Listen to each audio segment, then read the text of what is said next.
Hi, I'm Sherry McGill, and you're watching Lessons Learned.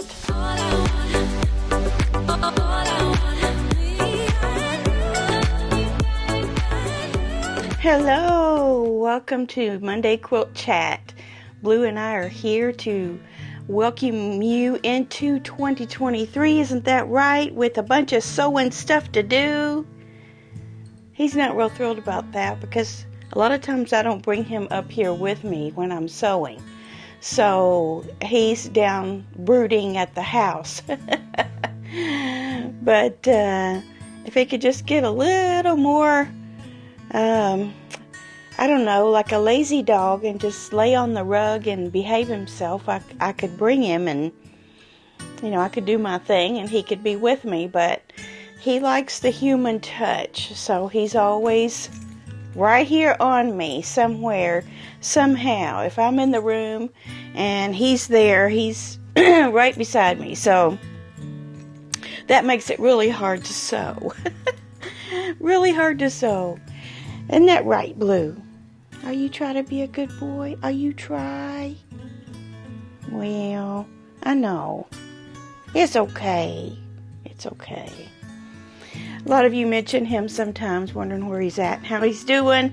So he's appearing in videos from now on once in a while, so you can see how old Blue is doing. He's not too old. He's only 8.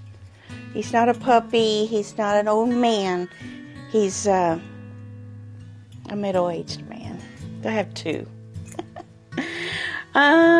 What happened, let's see, this last week? I complained about the bears, didn't I? Well, the bears are gone. The bears and the pillows are gone. They have went to their respective owners. Well, at least they're on the way. She came and picked them up on Saturday, and she sent me a picture. Shortly after that, she had packaged them up and was sending them to all kinds of places around the United States where relatives live. So my creation is gone out into the far-flung world. And I hope whoever receives them enjoys them. It was overall, it was a nice project to do. And I really did enjoy the, trying to figure out what to do creatively with each bear to make it unique, and using what you have. I had shirts that the person had worn, and a lot of them had patches and sayings and all kinds of little things on them, even just the logo from the shirt, like the polo horse and all of that. So and then I got to add some of my own little touch to them as well. So that part of it was fun, but the thing that tripped me up was putting the stabilizer on. I kept getting the images flipped. And, once you do that once, you're frustrated. But if you do it twice in a row, you just want to give up. And that's what happened to me. And I was like, oh, these guys have got to get out of here. I gotta move on to something else. So that's what we're going to do this week. We're going to move on to something else. First of all, I want to mention that I failed a little bit in the sense of the shorts and the cleanup. After our 2 rest days on the 24th and the 25th, I didn't do the shorts anymore. And there's a reason for that. One big reason was I wasn't sure how these shorts were affecting the analytics on my channel. It seemed that there was a drop in some areas unexpectedly. So I decided to stop making those for a bit, just to kind of try to recoup what I felt I lost between then and the end of the month, which actually did kind of happen. So I don't think anyone fully understands what YouTube is trying to encourage us to do with those shorts. Different YouTubers have put out YouTube videos about, how to play that game, so to speak. But I haven't quite figured out yet how that helps me at all. So they're kind of fun. They're a quick little video you can put together if you just have, a sentence or two to say. It's good for that, but I'm not sure how it figures into all the other inner workings of your analytics. And so until people or YouTube lets us know what exactly the role of shorts are in on our channels, I think I'm gonna just let that lie for a little bit. So probably just me not understanding, which I'm not going to get into the algorithms of YouTube and try to figure out what they're doing by doing all these tests. That's what people do. They say, okay, I'm going to put a short out and it's going to be this length and I'm going to put it out at this time of day, and all these different scenarios to try to figure out what they're doing, which it's really a shame that we have to do that. We have to figure out how to make it work for us other than what our channel is about and the content that we put out that we love to do. So I don't know, I guess that's just the way of the world. But I decided to stop doing it. All of you had the list, and so it wasn't like you were left in the lurch about, what in the world are we supposed to be doing the last part of the month. The list is there on the video about the December cleanup. So I'll just go ahead and mention those. The 27th was supposed to be post a finished project on Etsy or some other selling platform that you can find. There's many different ones out there now. I've heard a lot of complaints about Etsy and how much they take from your profit and all of that. And I have yet to post something too. I have things to post, but I have not done that yet. So I'm going to kind of run over into January with some of these last things. The 28th was hang new or remaining decor, and I did get all of that done as of yesterday, as a matter of fact. I decided to take my 2 extra sewing machines, and I had suggested on one short to consider selling or passing on one of your old machines that you're just not using. But the 2 that I have, one is just simply a backup, and it's one of those little gray heavy-duty singers. That's like if every other machine is not working, at least I have that one. And then the other one is my first real sewing machine that I ever bought back in the early 80s. And so there's a little sentimental value there. So I'm going to keep that one. And then I have my computerized Janome from years and years ago that has lots of pretty stitches on it and serves a purpose on the channel here too. If I want some other decorative stitch, or if I just want to use a computerized machine for a smaller project, it's perfect for that. And then of course I have my Jazz 2, which is the main machine I use all the time, and I can use it for free motion quilting and straight line quilting on bigger quilt projects. So I had some shelves put up. My husband put those up for me, something really sturdy that will hold them on the wall, and I need to do a little painting on that particular configuration that he put up. So I'm not going to do a tour of the sewing room just yet. It'll probably be the first half of January, somewhere in there. I'll put a video in with a sewing room tour once I get that little bit of painting done. He actually had to secure some wood on the wall to make it safe for those machines to be on there. And even though they're little machines, they're heavy. Because, I don't know, that first machine I ever bought that I just spoke of, it's heavier than this Jazz 2. Made of metal.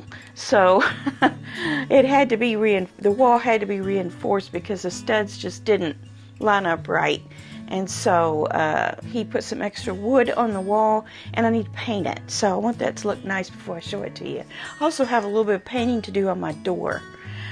just some touch-up paint. So I want to get those little paint items done first, and then I'll give you the tour. Not too long off, just be a little more patient with me.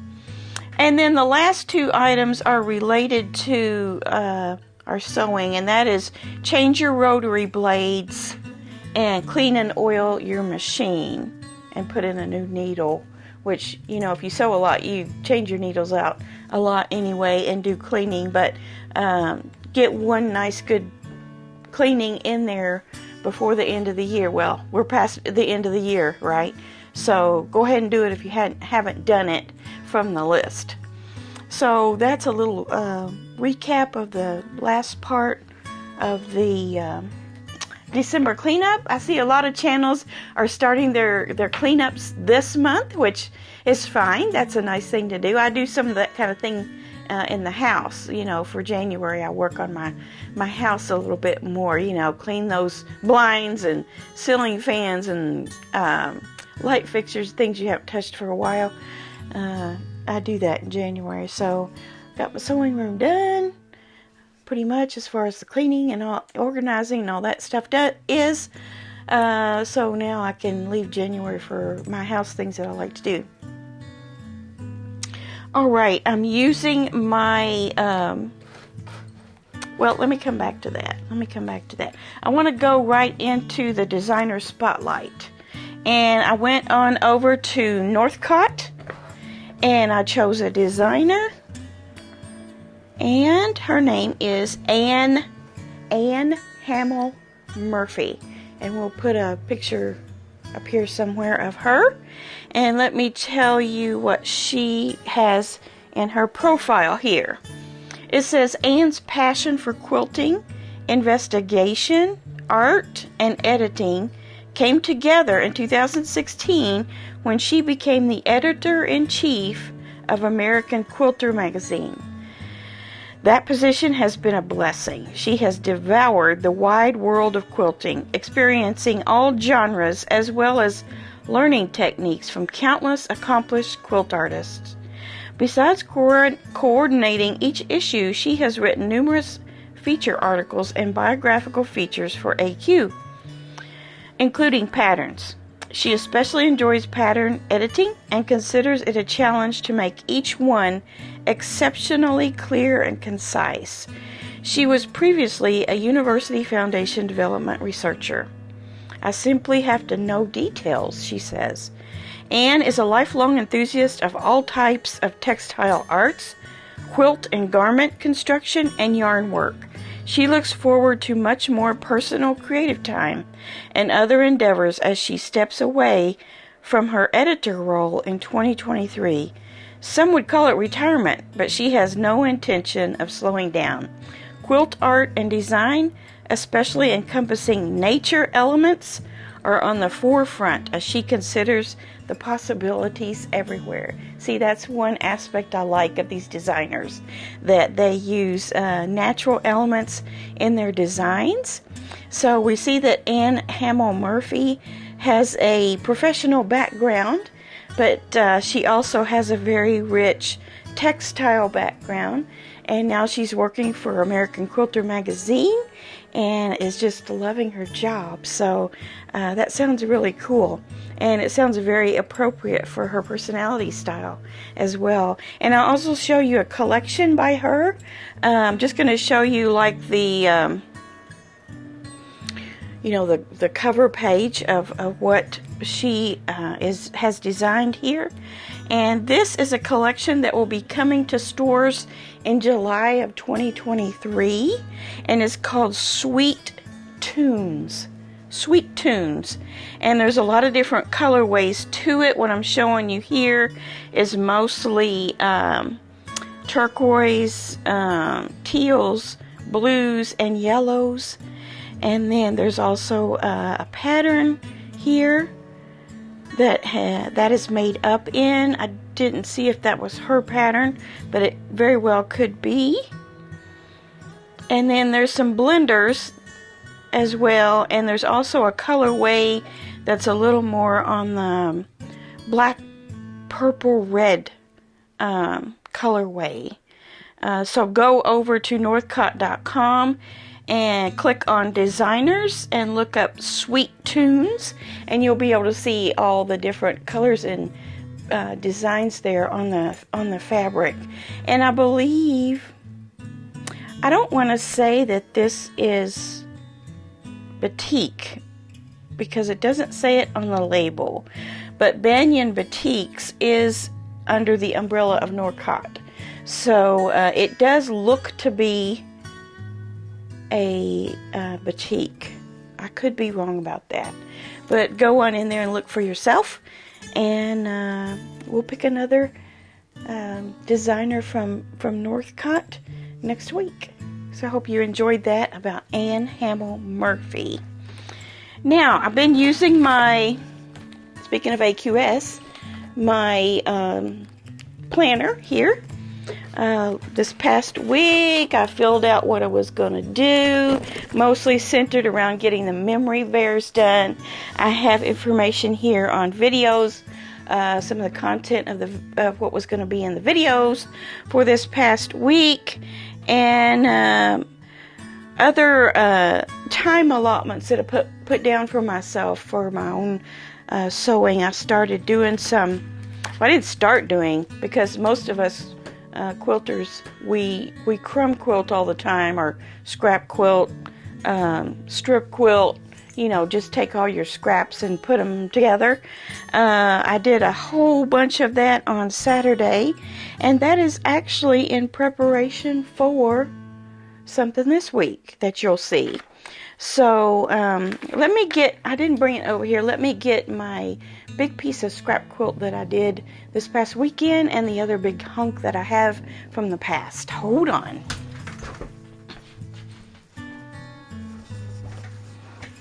Okay, here's what we got done.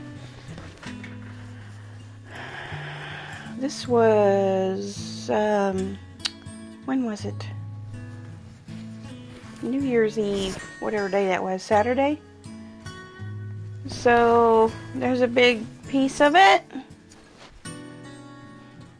It takes a lot longer than you think. People say, oh, just make a little scrappy thing. Well, making this crumb quilting can be a little bit time consuming. Here's the other, you all have seen, if you've been watching me for a long time, you've seen this big piece.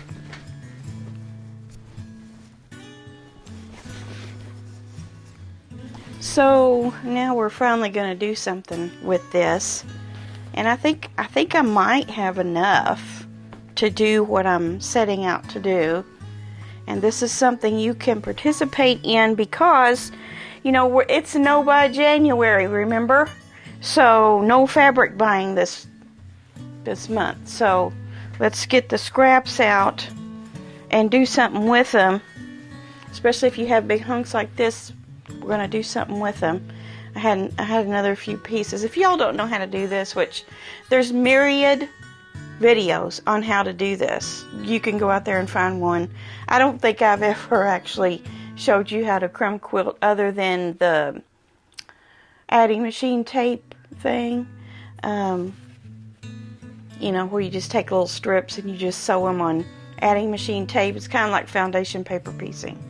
But, you know, you just start out like this, or you start out on a piece like this, and you just keep adding pieces, and you cut those, and you sew those back together, and, you know, you just keep building. You just keep building from two pieces until you get this big, and then you start adding, you know, it has to fit. So, like in this case, this one's just a little bit bigger, but it fits. So I would sew that on and iron and then trim it, and then add a piece down this side. You know, it's there's no real rules to it. I mean, just whatever makes sense and whatever fits together, and just keep adding and adding. And sometimes I get big hunks, you know, about like this. I'll get several of those, and then I'll trim those down. You don't want to trim everything off you just did, but just trim those around and put them together in a way that makes sense so that you can add to that big piece. So that's how I came to have these two big hunks. This bigger one I had worked on many different sessions, but then this first one that I showed you, I did all that all day on Saturday, pretty much all day. I was watching, so yeah, they were on 12 p.m. to 12 a.m., which was 3 p.m. to 3 a.m. where I live, so I didn't stay up till 3 a.m., but, and then, I didn't watch all of it, and then you have dinner and, all of that. So through that whole course of, I'll say I probably went to bed about 1, so, that's 6-7 hours off and on. I got that big hunk done. So it just takes time. This week I'm going to also work on the flannel quilt, the rag quilt.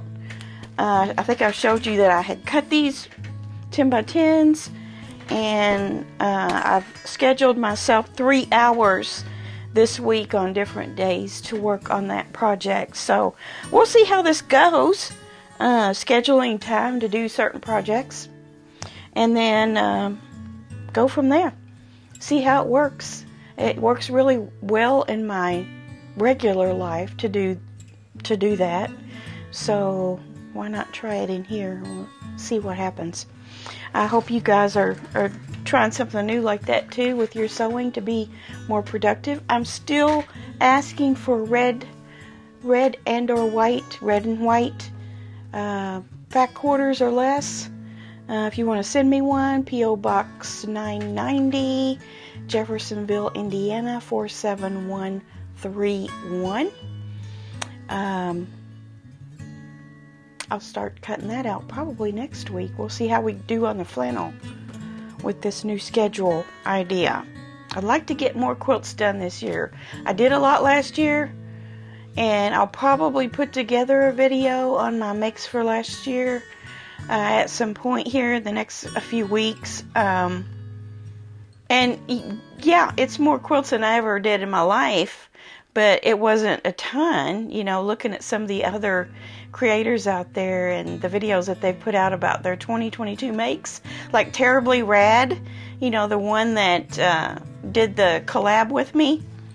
She's amazing how many quilts she got done, and there are others that have made many quilts, and a lot of you in the comments section have talked about how many quilts you've made, how many quilts you're making and are already started, and it's just mind-boggling to me how many quilts you all can make. So I think I should be able to make a few more quilts. I'm going to try it. I'm going to try it. Let me show you the quilt of the week in my planner. Look at that. Isn't that amazing? It's a Lynx.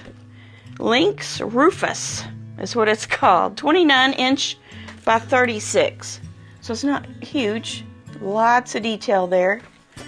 This fabric collage was inspired by a photo by Edward Kislinski. The background is painted. On the piece of art. The background is painted by Shauna. Oh, I'm not sure I'm understanding that. Shauna is the maker of this quilt. The background is painted by Shauna and then free motion thread painted on her domestic FAF 2058 with all cotton thread. The most challenging part of construction was getting the animal's eyes to focus on the viewer. The quilt was machine quilted by Shauna on her Gamel. It was granted the Quilting Professional Excellence Award at the Montana State Fair in Great Falls, Montana. And there's a close-up of the eyes. Yeah, he's looking at you. That's amazing. Now, I'm not sure what it's saying that she painted it and then she quilt painted. Quilt painting, I can understand. You just do it with thread. But I wonder if she literally painted the cotton before she did that. I'm wondering. It's amazing. If you ever get a chance to go to an AQS show, quilt show in your state, go, because those quilts, I mean, you're just going, it's just jaw-dropping, literally. So, yep. Blue, you want to come say bye-bye? Come here. Come here. Let's see if we can get him. Come here. Come here. They want to see you. Here we are. He's like, Mom, I don't want to do this. There he is. There's the boy. You are the boy. Yes, you are the boy. All right, you guys, have a great, productive Monday. I hope I've remembered everything I wanted to tell you. And let's get things done. And always remember that sewing and crafting and knitting and crocheting and all that stuff is so therapeutic for us. So if you don't have a hobby like this yet, keep watching, and I bet you'll take a notion to taking up quilting or something. So it's just very, very good for us. So find a little time to sew every day if you can. All right, have a great week, and I will see you guys on Wednesday. Bye.